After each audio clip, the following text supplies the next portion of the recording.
आप देख रहे हैं CNJ न्यूज टॉप।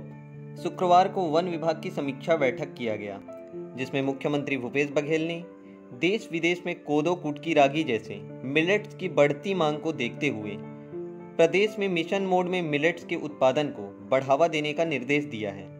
इसके उत्पादन में किसानों को अधिक से अधिक सहायता प्रदान करने की बात उनके द्वारा कही गई।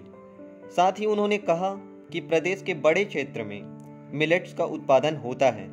मिलेट्स के संग्रहण, प्रसंस्करण और वैल्यू एडिशन से किसानों, महिला समूहों और युवाओं के लिए रोजगार के साथ अच्छे आय का साधन विकसित किया जा सकता है और उनके द्वारा लगातार इन फसलों के उत्पादन पर जोर दिया जा रहा है, क्योंकि किसान अब ज़्यादातर परंपरागत खेती को छोड़कर कम लागत और ज़्यादा आर्थिक लाभ वाले खेती पर ज़्यादा ध्यान दे रहे हैं।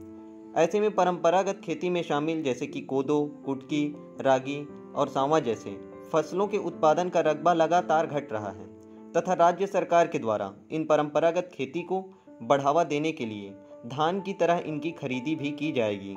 उन्होंने कहा कि गाँव में प्रसंस्करण की छोटी छोटी इकाइयाँ स्थापित की जाएगी, जिसके अंतर्गत मिलेट्स उत्पादन वाले क्षेत्रों में पोषक आहार उपलब्ध कराने के लिए कोदो, रागी के लड्डू, कुटकी के मुरकू, पोहा जैसे उत्पाद भी तैयार किए जा सकते हैं। इसके उत्पादन के लिए गाँव में छोटी छोटी इकाइयाँ स्थापित की जाएगी।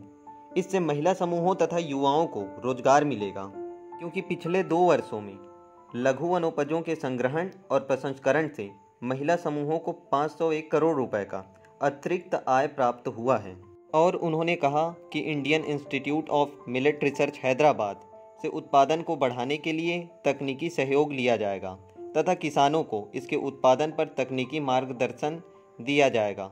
साथ ही उन्होंने इसे राजीव गांधी किसान न्याय योजना में भी शामिल करने की बात कही तथा इसमें किसानों और युवाओं को आगे आने वाले वर्षों में कहीं ना कहीं फ़ायदा जरूर होगा।